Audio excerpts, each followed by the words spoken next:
Good evening sir. I am Lokeshwari Priyanka.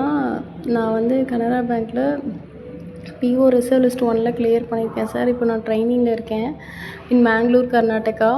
First நான் உங்களுக்கு தான் சார் ரொம்ப தேங்க்ஸ் சொல்லணும்.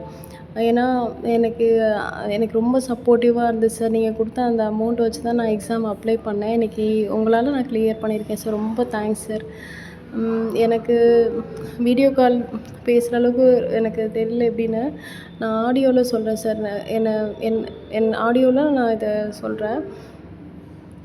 ஸ்ட்ராட்டஜின்னு பார்த்தோம்னா என்கிட்ட இருந்த ஒருத்தன் ஜெயித்தவனுக்கும் தோற்றவனுக்கும் ஒரு கதை இருக்கும். ஜெயித்தவனை விட தோற்றவன்ட்டையும் ஒரு கதை இருக்குன்னு சொல்லுவாங்க. அந்த மாதிரி இங்கே ஜெயிக்கிறவங்கள விட இங்கே ஜெயிக்கிறதுக்காக போராடிட்டு இருக்கவங்களுக்கு என் ஃப்ரெண்ட்ஸ் நிறைய இருக்காங்க. கிளியர் பண்ணவங்களும் இருக்காங்க. ஆனால் கிளியர் பண்ணுறதுக்காக போராடிட்டு இருக்கவங்களுக்கு தான் நிறைய ஸ்ட்ராட்டஜி தெரியும். ஏன்னா அவங்க ஒவ்வொரு டைமும் ஒவ்வொன்றா ஒர்க் அவுட் பண்ணி அது எது பண்ணலாம் எது பண்ணக்கூடாதுன்னு ஒவ்வொரு தடவையும் சார்ட் அவுட் பண்ணி பார்த்துருக்காங்க. ஸோ ஃபஸ்ட் அட்டெம்ப்ட்டை கிளியர் பண்ணுறவங்கள ரொம்ப நாளாக படித்து கிளியர் பண்ணுறவனுக்கு நிறைய என்ன மிஸ்டேக்ஸ் பண்ணக்கூடாதுன்னு தெரியும். ஸோ அந்த விதத்தில் வந்து எனக்கு என்கிட்ட நான் பார்த்தது கன்சிஸ்டன்சி ரொம்ப கம்மியாக இருந்துச்சு. நான் 2018லேருந்து படிக்கிறேன். ஸோ எனக்கு ஃபேமிலி பேக்ரவுண்டில் வந்து பார்த்தா என்னை டிபெண்ட் பண்ணி என்னோடய மதர்-இன்-லா அந்த என்னோடய பையன் இருந்தாங்க. அந்த டைமில் அவருக்கு 1 இயர் தான் இருந்துச்சு. ஸோ அவங்கள ஃபேமிலியை பார்த்துட்டு சைமல்டேனியஸாக படிக்கும்போது நான் கொஞ்சம் டிஃபிகல்ட்டிஸ் எனக்கு பர்சனலாக இருந்துச்சு. தென் வந்து நான் கொஞ்சம் என்னை அண்டர் எஸ்டிமேட் பண்ணிக்குவேன். எக்ஸாம் டைமில் கொஞ்சம் பயப்படுறது, எக்ஸாம் போகும்போது ஒரு சப்போர்ட் சிஸ்டம் இல்லாத மாதிரி ஃபீல் ஆகுறது, ஒரு செல்ஃப் மோட்டிவேஷன் கம்மியாக இருக்கிறது, இதெல்லாம் ஓவர் கம் பண்ணதுக்கப்புறம் தான் என்னால் ஒரு நல்ல எக்ஸாம் கிளியர் பண்ணுற அளவுக்கு வர முடிஞ்சிச்சு. இது 2 விஷயம் தான் என்கிட்ட நான் நெகட்டிவாக பார்த்தது. அதுக்கடுத்து நான் ப்ரிலிம்ஸை எப்படி ஹேண்டில் பண்ணேன்னா 2021லேருந்து மேக்ஸிமம் எல்லா ப்ரிலிம்ஸும் கிளியர் ஆயிரும் எனக்கு. ப்ரிலிம்ஸ் கிளியர் பண்ணுறதுக்கு என்னென்னா எல்லா ப்ரிலிம்ஸ் நம்மளுக்கு வந்து எல்லா டைம்லேயுமே ப்ரிலிம்ஸ் வந்து சில எக்ஸாம்லாம் வரிசையாக வரும். ஸோ அந்த டைமில் ப்ரிலிம்ஸு மெயின்ஸ்லாம் மிக்ஸ் ஆகி வரும். ஆனால் எந்த எக்ஸாமாக இருந்தாலும் நம்மளுக்கு எந்த எக்ஸாம் பார்த்தோமோ அதுக்கு லாஸ்ட்டு 3 டேஸ் முன்னாடி அந்த எக்ஸாம் தனிப்பட்ட முறையில் நம்ம ஃபோக்கஸ் பண்ண ஆரம்பிக்கணும். எக்ஸாம்பிளுக்கு இப்போ ப்ரிலிம்ஸ் வந்து இப்போ சண்டே இருக்குன்னா, இப்போ நான் வந்து ஒரு தேர்ஸ்டேலேருந்து என்ன பண்ணுவேன்னா ப்ரிலிம்ஸ் கொஞ்சம் அதிகமாக ஃபோக்கஸ் பண்ணுவேன். ஒரு 5 டெஸ்ட்டு கூட 5 to 6 டெஸ்ட்டு கூட நான் வந்து போடுவேன். என்ன தான் நம்ம வந்து நல்லா ப்ரிலிம்ஸில் வந்து நம்மளுக்கு 85, 90க்கு மேலேயே வர மாதிரி இருந்தாலும் கூட, ஆனால் ப்ரிலிம்ஸ் டைமில் அதுக்குன்னு கொடுக்குற எஃபர்ட்டை நம்ம போட்டுடணும். அதுதான் நம்மளை வந்து கான்ஃபிடெண்ட்டாக அந்த எக்ஸாம் எழுத வைக்கும். ஏன்னா எல்லா எக்ஸாம்லேயுமே கட் ஆஃப் ரொம்ப கம்மியாகவும் இருக்காது, ரொம்ப அதிகமாகவும் இருக்காது. ஸோ எல்லா எக்ஸாம்லேயும் நம்ம இம்பார்ட்டன்ஸ் கொடுத்து பண்ணணும். ப்ரிலிம்ஸில் வந்து எக்ஸாமுக்கு முன்னாடி சொல்கிறது இது. தனிப்பட்ட முறையில் ஒவ்வொரு டாப்பிக்கும் இப்போ ஆப்டிடியூட், ரீசனிங், இங்கிலீஷ்னு 3ஆக பிரிச்சிட்டோம்னா நம்மளுக்கு ஆப்டிடியூடில் தெரியும் எந்தெந்த டாப்பிக்கில் நம்ம ஸ்ட்ராங்காக இருக்கோன்ட்டு. ஸ்ட்ராங்காக இருக்க டாப்பிக்கை இன்னும் ஸ்ட்ராங்காக ஆக்கணும். டைமர் வச்சு படிக்க ஆரம்பித்தேன்.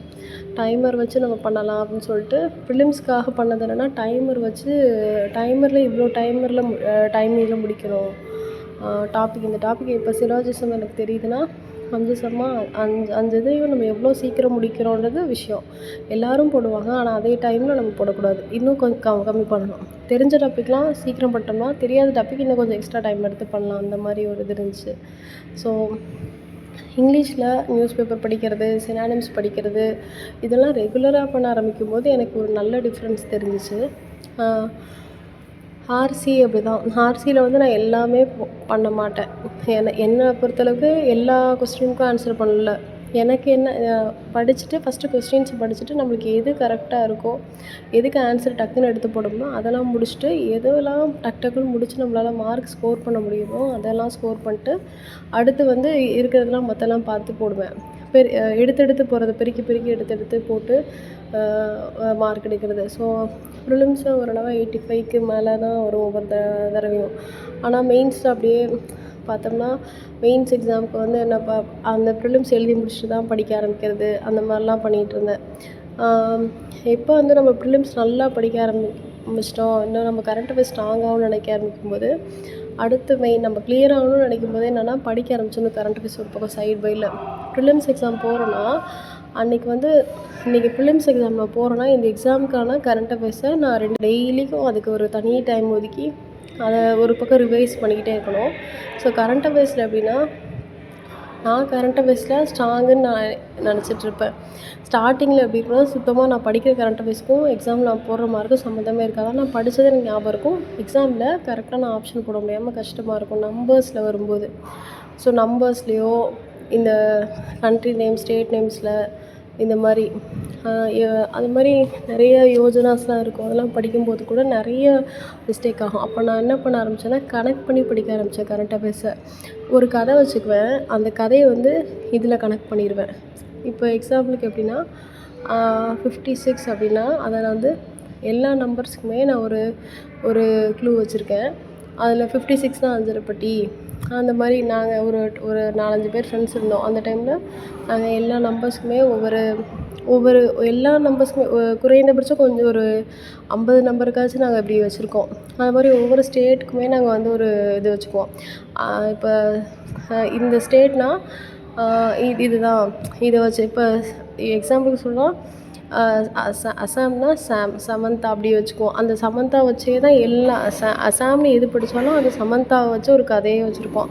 அதை ஒவ்வொரு தடவை படிக்கும்போது திருப்பி திருப்பி அது பார்க்குறவங்களுக்கு காமெடியாக இருக்கலாம். ஆனால் வந்து ரொம்ப நேரம் ஒரு விஷயத்த நிறைய படிக்கும்போது நம்மளுக்கு மறக்கும். அப்புறம் நிறையா மிக்ஸ்அப் ஆகும். ஸோ அப்போ நம்மளுக்கு தெளிவாக பிரித்து கொடுக்கறது இதுதான். அந்த கொஸ்டினை படிக்கும்போதே ஷுவர் ஷார்ட்டாக நம்மளுக்கு வந்து இதுதான் ஆன்சரு அப்படின்னு நம்மளுக்கு கட் பண்ணி கொடுக்கும். அது ரொம்ப ஹெல்ப்ஃபுல்லாக இருந்துச்சு. தென் வந்து கரண்ட் அஃபேர்ஸில் வந்து எக்ஸாம் இல்லாத டைமில் நம்ம அந்த ஜான் டு ஜூன் வந்து ஃப்ரீயாக இருப்போம். அந்த டைமில் வந்து ஸ்டாட்டிக் ஜிகே ஃபுல்லாக முடிச்சு வச்சுட்டேன் நான் ஸ்டார்டிங்லேயே. ஸ்டாட்டிக் ஜிகே வந்து என்னென்னா என்னோடய ப்ளஸ் பாயிண்ட் மாதிரி. ஸ்டாட்டிக் ஜிகேல இருக்க எல்லாத்தையுமே க்ளூ வச்சு ஃபுல்லாக முன்னாடி இருந்த யூடியூப் வீடியோஸ்லாம் நிறையா ஷார்ட்கட்ஸ்லாம் சொல்லி க்ளூஸ்லாம் வச்சுருப்பாங்க. அதெல்லாம் எப்போவுமே எக்ஸாமுக்கு முன்னாடி ஒரு தடவை ரிவிஷன் பண்ணிடணும். ஏன்னா கண்டினியூஸாக மெயின்ஸ் இருக்கும்போது இந்த ஃபஸ்ட்டு மெயின்ஸில் ஏதோ ஒரு இது இல்லாட்டியும் அடுத்தடுத்து வீக்லி மெயின்ஸ் இருக்க மாதிரி இருக்க டைமில் ஏதோ ஒரு எக்ஸாமில் யூஸ் ஆகும். தென் பேங்கிங் அவேர்னஸ் தனியாக பிரித்து ஒரு நோட் போட்டு அதை ஸ்டாட்டிக் பேங்கிங் அவேர்னஸ் எல்லாத்தையும் அப்டேட்டடாக இப்போ டிஜிட்டல் பேங்கிங் அவேர்னஸ் நிறையா இருக்குது. அந்த டாபிக்ஸ் எல்லாத்தையும் எடுத்து நல்லா ஃபுல்லாக கவர் பண்ணி வச்சுக்கணும். எக்ஸாம் டைமில் அதுக்கு ஒரு கிளான்ஸ் படிக்கணுமே தவிர புதுசாக படிக்கக்கூடாது. நம்ம ஆல்ரெடி படித்ததை ரிவிஷன் பண்ணுற மாதிரி வச்சுக்கணும். தென் கம்ப்யூட்டர் அவேர்னஸ் நம்ம வந்து ஆர்ஆர்பி எக்ஸாமில் நல்லா பண்ணுவோம், நல்லா ப்ரிப்பேர் பண்ணுவோம். ஆனால் கரெக்டாக கம்ப்யூட்டர் அவேர்னஸ் வரும்போது படிக்க முடியாமல் உட்காந்துருப்போம். நான் என்ன பண்ண ஆரம்பிச்சேன்னா, டாபிக் வைஸ் படிச்சுட்டு யாருக்காவது சொல்லிக் கொடுப்பேன் உட்காந்து. வாங்க நம்ம படிக்கலான்னு சொல்லிட்டு 4-5 பேர் சேர்ந்து ஒரு டெய்லிக்கும் ஒவ்வொரு டாபிக் எடுத்து நாங்கள் சொல்லிக் கொடுப்போம். அந்த மாதிரி ஃபஸ்ட்டு டாப்பிக்கை வந்து புரிய வச்சுக்கிட்டோம் நாங்கள் எங்களுக்குள்ளே. ஈசி டிபார்ட்மெண்ட்ஸ் வேறு இருப்பாங்க, இன்ஜினியரிங் முடித்தவங்க. ஸோ ஒவ்வொருத்தரும் ஒரு டாபிக் எடுத்து சொல்லித்தர ஆரம்பித்தாங்க. அதுக்கப்புறம் என்ன பண்ணாங்கன்னா, கம்ப்யூட்டர் அவேர்னஸில் வந்து கொஸ்டின் போட ஆரம்பித்தோம் ஒவ்வொரு இடத்துலையும். அதில் என்னென்னா வந்து இப்போ டெக்ஸ்ட் புக்கில் வந்து குவிஸ் இருக்கும். நம்மளுக்கு வந்து ஒரு டெஸ்ட் எடுத்து போடுறோம்னா அதில் 40 கொஸ்டின் இருக்கும். அதில் டெக்ஸ்ட் புக்கில் இருக்கிற டெஸ்ட் 1ல் இருக்கிற கம்ப்யூட்டர் அவேர்னஸ் எல்லாம் ஒரு பொண்ணு எழுதிட்டுருப்பா, நான் ஒரு இது எழுதிட்டுருப்பேன். ஸோ இது மாதிரி நாங்கள் ஷேர் பண்ணி படிக்க ஆரம்பித்தோம். என்கிட்ட ஒரு 10 செட் இருக்கும், அவள்கிட்ட ஒரு 10 செட் இருக்கும். ஸோ ஒரு இதில் 40 கொஸ்டின்னா 400 கொஸ்டின் நான் வச்சுருப்பேன், அவள்கிட்ட 400 இருக்கும். இது எல்லாத்தையும் எப்போ நாங்கள் புக்கை முடிச்சுட்டு கம்ப்யூட்டர் அவேர்னஸ் புக்கை முடிச்சுட்டு இந்த மாதிரி என்கிட்ட 400 அவள்கிட்ட 400 4 பேர் இருப்போம். அந்த 4 பேர்கிட்ட இருக்குன்னு நாங்கள் மிக்ஸ்அப் பண்ணி படிக்க ஆரம்பித்தோம். எங்கள் இதை வந்து நாங்கள் அவங்கள்ட்ட கொடுப்போம், மாற்றி மாற்றி இப்படி 4 பேர் படிக்க ஆரம்பிக்கிறது. தென் வந்து டெஸ்ட்டு அட் அ டைமில் ஒரு 2-3 பேர் சேர்ந்து போடும்போது என் டெஸ்ட்டு அவங்க ரிவ்யூ பண்ணுவாங்க. ஃப்ரெண்டுகிட்ட கொடுத்து ரிவ்யூ பண்ண சொல்லுவேன். ஏன்னா எனக்கு நான் என்ன தப்பு பண்ணுறத விட அவங்களும் எனக்கு மென்டார் பண்ணாங்க. எனக்கு இது பண்ணு, இதை மாற்று, இது சரி பண்ணுன்னு சொன்னாங்க. முக்கியமாக மெயின்ஸில் எனக்கு கிளியராக ரொம்ப லாங்காக ஆனது காரணம் என்னென்னா, நான் வந்து செக்ஷனல் மட்டும்தான் போடுவேன். எக்ஸாம் டைமில் நிறைய எக்ஸாம் கண்டினியூவாக இருக்கும். ஸோ வாரம் ஒரு மெயின்ஸ் எழுதி வந்திருப்போம். அடுத்து ட்ராவல் பண்ணி அடுத்த நாள் திங்கக்கிழமை ஃபுல்லாக ஓடிடும். அடுத்து ஒரு 5 நாளில் அடுத்த மெயின்ஸ் இருக்கும்.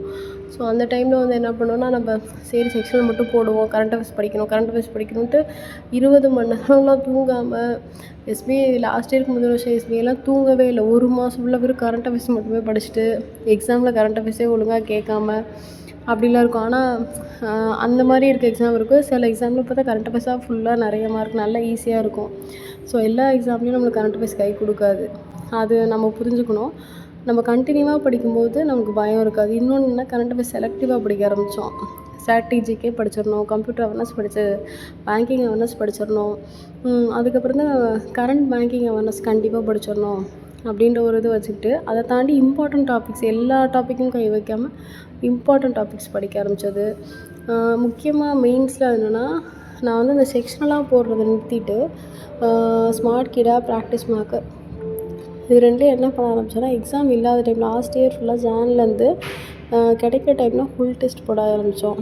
கிடைக்கிற இப்போ எப்படின்னா காலைல 8 மணி வரையும் பையனை பார்க்குற மாதிரி இருக்கும். தென் 9 மணிக்கு போனோன்னா ஃபுல் டெஸ்ட்டு போட்டு ரிவ்யூ அன்றைக்கே பார்த்துட்டு இது ஒன்று தான். எக்ஸாம் இல்லாத டைமில் நம்ம ரொம்ப வேகாக இருக்கும். ஆனால் அந்த டைமில் இந்த மாதிரி ஃபுல் டெஸ்ட்டாக போடும்போது எனக்கு அந்த 3.5 மணி நேரம் அங்கே உட்காரும்போது ஃபுல்லாக எப்படி உட்காரணும், நம்ம பிரெயின் ஃபுல்லாக அந்த 3.5 மணி நேரம் அங்கே உட்காரும்போது தான் எனக்கு வந்து எப்படி பண்ணணுன்ற ஒரு இது கிடச்சிச்சு. ஸோ அது என்னோடய டோட்டலாக சேஞ்ச் பண்ணது என் மைண்ட் செட்டை வந்து 3.5 ஹவர்ஸ் வந்து என்ன நடந்தாலும் அந்த ஜோனை விட்டு ஜோன் அவுட் ஆகாமல் இருக்கிறத பண்ண வச்சது அந்த முன்னாடி நான் படித்த டைம் தான். இன்னொன்று என்னென்னா, நம்மளை நம்பணும் ஃபஸ்ட்டு. நம்மளை நம்பணும். யாரும் நம்மளுக்கு சப்போர்ட் பண்ணாலும் பண்ணாட்டியும் இந்த யூனிவர்ஸ் நம்மளை கொண்டு போய் நம்மளை கண்டிப்பாக பெஸ்ட்டான இடத்துல தான் வைக்குன்றத நம்ம பிலீவ் பண்ண ஆரம்பிக்கும்போது, நம்மளுக்கு யாரும் சப்போர்ட் பண்ணாட்டியும் எனக்கு இப்போ அபித் சார் பண்ண மாதிரி நம்ம அந்த கரெக்டாக அதை கொண்டு போய் கரெக்டாக எல்லாரும் இதுலேயும் கொண்டு போய் சக்ஸஸ் நமக்கு கண்டிப்பாக கிடைக்கும். இது வந்து ஃபஸ்ட் டைம் பாஸ் பண்ணுறவங்களுக்கு கரெக்டாக இருக்குமான்னு தெரில. லாங்காக ரொம்ப நாளாக ஒரு ஃபேமிலியை பார்த்துக்கிட்டு குழந்தைய வச்சுட்டு படிக்கிறவங்களுக்கு ஏதோ ஒரு விதத்தில் ஹெல்ப் ஆகும். கண்டிப்பாக எல்லாராலையும் முடியும். என்னாலேயும் முடியுதுன்னா எல்லாராலையும் கண்டிப்பாக முடியும்.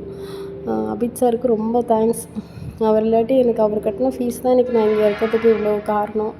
ரொம்ப thanks sir. Thank you so much.